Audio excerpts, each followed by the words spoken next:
जब किसी का बर्थडे आता है तो उस दिन वो आदमी, स्त्री, बालक बहुत अधिक प्रसन्न होता है ना। और साल के कोई भी दिन उनका जन्म हो सकता है, उस दिन वह सबसे अधिक प्रफुल्लित रहता है और खुशी मनाता है कि ईश्वर ने मुझे ये जीवन प्रदान किया है और आज के दिन मैं इस धरा पर आया हूँ। इसलिए बर्थडे, जन्म दिवस और आपका अवतरण दिवस हमेशा महान होता है और अपने जन्म दिवस को बहुत प्रेम के साथ, आनंद के साथ, प्रसन्नता के साथ संपन्न करना चाहिए। उम्र को गिनना नहीं चाहिए, क्योंकि एज इज नंबर्स, वो सिर्फ एक संख्या है। मन से आप कितना जवान अपने आप को बाल सुलभ अनुभव करते हैं, वही आपकी वास्तविक उम्र है। कई लोग 50, 30, 40 साल में भी बहुत अपने आप को गंभीर बुजुर्ग समझने लग जाते हैं और कई लोग 60, 70 की एज में भी हंसते खिलखिलाते रहते हैं। तो आपको कौन सा अच्छा आदमी लगेगा, हंसता खिलखिलाता हुआ या गंभीरता का लबादा उड़ा हुआ? तो आज तो गुरु जन्म दिवस है। आप सबको बहुत बहुत बधाई, बहुत बहुत शुभकामनाएं, बहुत बहुत हैप्पी बर्थडे।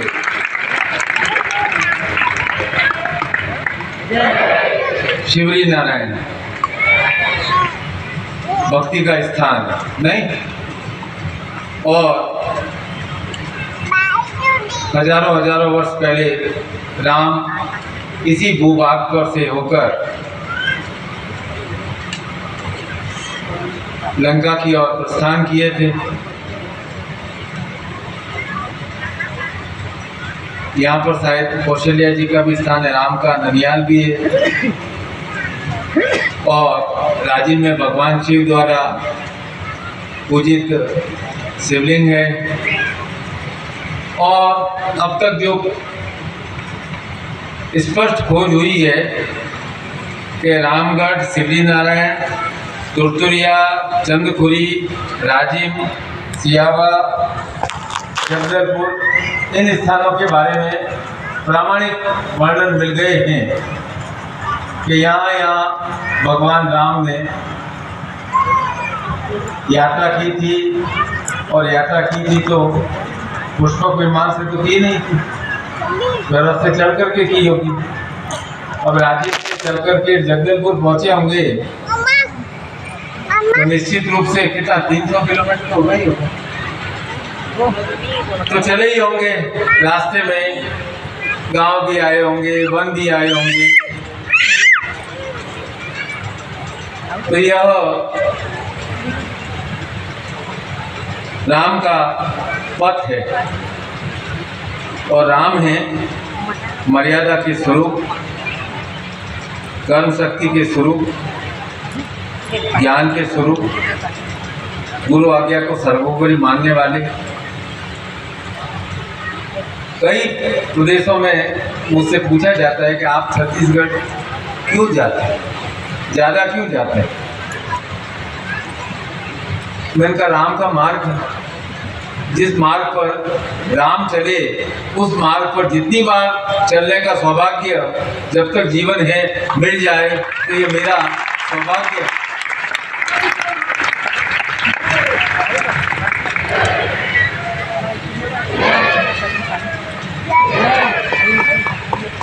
क्योंकि राम ने भी कोई भेद नहीं किया होगा कि यहाँ कौन जाति के, कौन रंग के, कौन वर्ण के लोग रहते हैं। और राम ने गुरु आज्ञा को सर्वोपरि मानकर यह कार्य संपन्न किया। उन्हें ज्ञान वशिष्ठ से प्राप्त हुआ, विश्वामित्र से प्राप्त हुआ और अन्य स्थानों पर भारद्वाज ऋषि से प्राप्त हुआ। जहाँ जहाँ ऋषि मुनि तपस्वी उन्हें मिले, राम को कोई न कोई आज्ञा, कोई न कोई ज्ञान प्राप्त हुआ। इसीलिए हमारे शास्त्रों में गुरु को ज्ञान मूर्ति कहा जाता है, ज्ञान स्वरूप कहा जाता है। और हम प्रार्थना में भी बार बार यही कहते हैं, अज्ञानतिमिरान्धस्य ज्ञानांजन शलाकया येन चक्षुरुन्मिलितं तस्मै श्री गुरुवे नमः। और गुरु का वर्णन करते हुए कहा है कि ज्ञान शक्ति समारूढ़ा तत्वमाला विभूषणे भुक्ति मुक्ति प्रदात्रे तस्मै श्री गुरुवे नमः। मैं आपसे पूछता हूँ कि गुरु केवल ज्ञान ही देते हैं या कुछ और भी प्रदान करते हैं? क्योंकि कोरा रूखा सूखा ज्ञान तो बहुत ही रूखा सूखा होता है। केवल ज्ञान, वह केवल ज्ञान जीवन की सारी आवश्यकताओं को पूर्ण नहीं कर सकता, क्योंकि ज्ञान तो पुस्तकों से भी मिल जाएगा, उपनिषद से भी मिल जाएगा, पुराणों से भी मिल जाएगा, ग्रंथों से भी मिल जाएगा। क्या संसार केवल ज्ञान को महत्व देता है? ये ज्ञान है संसार में बहुत महत्वपूर्ण, लेकिन ज्ञान के साथ साथ एक परेशानी है कि ज्ञान आते ही व्यक्ति में अहंकार आ जाता है। ज्ञान के साथ साथ कहीं न कहीं अहंकार थोड़ा सा जुड़ा हुआ है। तो जो ज़्यादा जानकार होता है उसमें कहीं न कहीं रूप में थोड़ा अहंकार आ जाता है। मैं ज़्यादा जानता हूँ, मैंने इतनी पुस्तकें पढ़ी, मैंने इतनी डिग्रियां हासिल की है, मैंने ऐसा वेदों का अध्ययन किया। अब अहंकार आ जाता है तो ऋषि मुनियों का अहंकार कैसे प्रकट होता है? उनको हम प्रणाम करते हैं, लेकिन वह अहंकार बस श्राप ही दे देते हैं। दुर्वासा ने विश्वामित्र को श्राप दे दिया, नारद ऋषि ने विष्णु भगवान को श्राप दे दिया, मांडव्य ऋषि ने यमराज को श्राप दे दिया, लोमेश ऋषि ने काकभूषणी को श्राप दे दिया, अगस्त्य ने इंद्र को श्राप दे दिया। अब ऋषियों ने श्राप इसको दिया, उसको दिया, ऐसे हजारों उदाहरण हमारे पुराणों में वर्णित है। सबको श्राप से डर लगता है। कोई व्यक्ति गुस्से में आपको कुछ बोल देता है, श्राप दे देता है, तो आपको डर लगता है। और तो और गुरु से भी आप कई बार डरते हो कि कहीं गुरु जी गुस्से में आकर के और मुझको श्राप नहीं देते, बहुत डर लगता है गुरु जी से।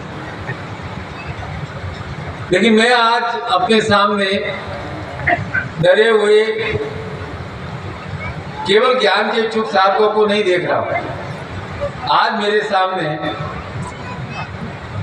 सारे के सारे निखिल भक्त बैठे हैं और जिनके जीवन का आधार ही गुरु भक्ति है, जिनके जीवन का आधार ही गुरु भक्ति है। और भक्त हमेशा ज्ञानी से ऊपर होता है, ये बात आप मान लेना।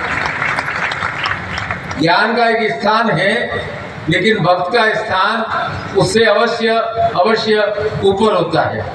इसलिए कबीर ने कहा है, पोथी पढ़ पढ़ जुग भया, पंडित भया न कोई, ढाई अक्षर प्रेम का पढ़े तो पंडित हो।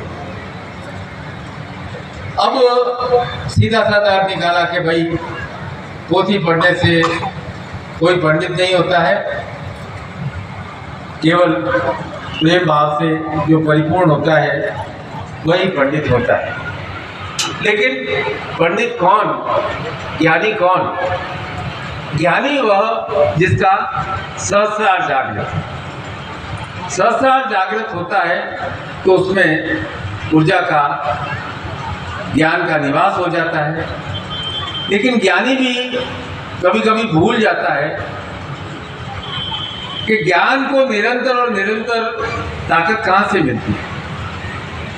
ज्ञान को निरंतर और निरंतर ताकत मिलती है भक्ति से, और भक्ति है तो भक्ति का निवास दिमाग में हो नहीं सकता। भक्ति का निवास हमेशा हृदय में होता है, और जब ये हृदय की रसदार सहस्रार तक पहुंचती है तो परमानंद की प्राप्ति होती है। इसलिए ज्ञानी रुके सूखे होते हैं और भक्त हमेशा रस से भरा हुआ होता है।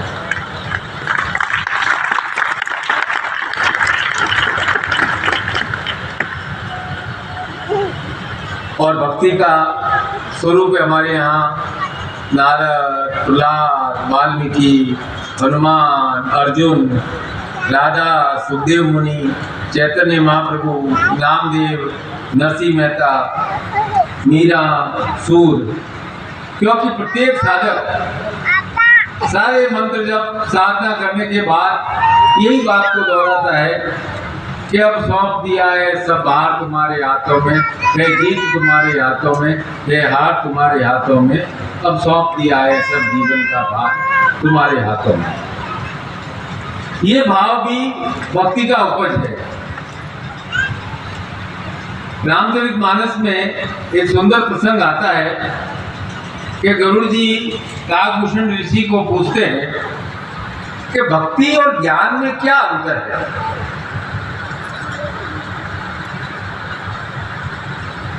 किस मार्ग पर जाया जाए। आप तो अपने पूर्व जन्म में, इस जन्म में काक बन गए, पूर्व जन्म में बड़े ही ज्ञानी थे और एक श्राप के द्वारा आपको यह काक का रूप ग्रहण करना पड़ा। तब ऋषि कहते हैं भगत ही ज्ञान ही कछु नहीं भेदा, उभय हरू भव संभव बोधा, नाथ मुनीस कही कही कछु अंतर सावधान सोऊ सुनो विहंगव। के सुनो, गरुड़ भक्ति और ज्ञान में कोई अंतर नहीं है, और विद्वान जन होते हैं दोनों में भेद करते हैं, क्योंकि दोनों ही भाव ज्ञान और भक्ति संसार के जन्म के दुखों का, बाधाओं का हरण करने वाले हैं। अंतर केवल इतना ही है कि भक्ति सगुण होती है और ज्ञान निर्गुण भाव को मानता है। वो कहता है कि संसार में एक ब्रह्म है, ये है, और भक्ति मानती है कि मेरे कृष्ण हैं, मेरे राम हैं, मेरे गुरु हैं, साकार रूप में उनका ऐसा स्वरूप है, इस प्रकार का उनका वेशभूषा है, पहनावा है, उनका ये क्रियाकलाप है। और ज्ञानी कहता है ये ब्रह्म है जो निराकार है, वह सारे संसार चलाता है। इसलिए ज्ञानी भी कभी कभी संसार के मोहजाल में उलझ जाता है, क्योंकि ज्ञान की प्रवृत्ति है पुरुष रूप और भक्ति है स्त्री स्वरूपा, प्रेम का स्वरूप है। और हमारे ईश्वर को भी भक्ति अधिक प्रिय है, क्योंकि ज्ञानी कभी कभी ज्ञान ज्ञान ज्ञान ज्ञान करते करते उलझ जाते हैं। लेकिन भक्त सदैव संसार की वैतरणी हो या आगे की वैतरणी हो पार करता है, क्योंकि भक्ति का आधार समर्पण है, ज्ञान का आधार बुद्धि है। और जीवन में समर्पण नहीं है तो न आप परम तत्व को प्राप्त कर सकते हो, और न नारायण को प्राप्त कर सकते हो, और न ही परम सत्य को प्राप्त कर सकते हो। क्योंकि जब से संसार बना है, मोह बना है संसार के साथ साथ, और मोह के जाल में ऋषि मुनि भी कहीं न कहीं उलझ जाते हैं। विश्वामित्र भी उलझ गए थे। इंद्र ने मेनका भेजी, विश्वामित्र तो महान ऋषि थे, उलझ गए कि नहीं उलझ गए।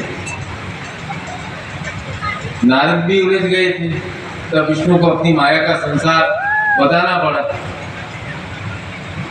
तो भक्ति की विशेषता है कि माया उससे दूर रहती है।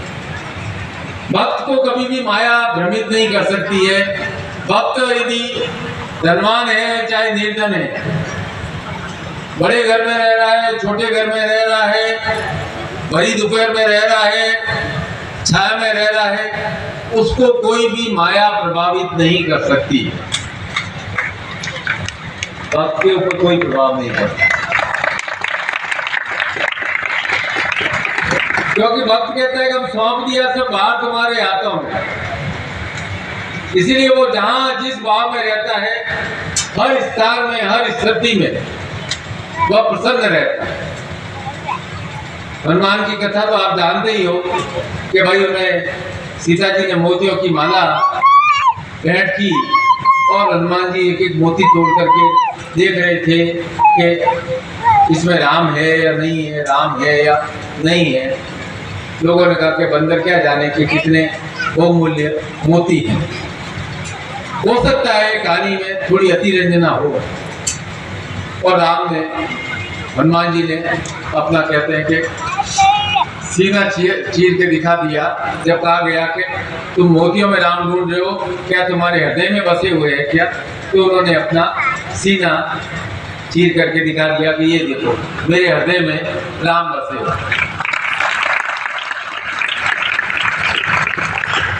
तो भक्ति योग का क्षेत्र हमारा हृदय स्थान है, जिसे शास्त्रों की भाषा में अनाहत चक्र कहा गया।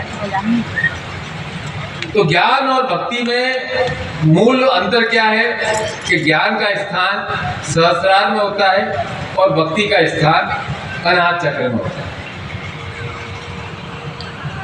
हृदय में। और जो मनुष्य में अपने परिवार के प्रति, अपने समाज के प्रति, अपने गुरु के प्रति, अपने देवताओं के प्रति जो प्रेम है वह भक्ति से ही प्रकट होता है। क्योंकि भक्ति साधक के जीवन में घी के समान है,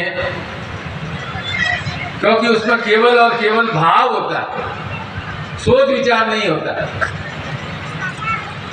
कोई आपसे पूछे कि आप निखिल जी को गुरु क्यों मानते हैं, आप कहेंगे मेरे पास इस क्यों का जवाब नहीं है। मैं मानता हूं तो मैं मानता हूं, बस मैं मानता हूं और मानता रहूंगा और मानता हूं।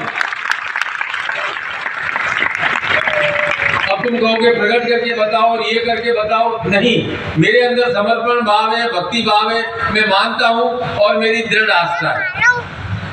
क्योंकि भक्ति हमारे जीवन में घी के समान है। बाती जलाते हैं, जलती हुई क्या दिखती है,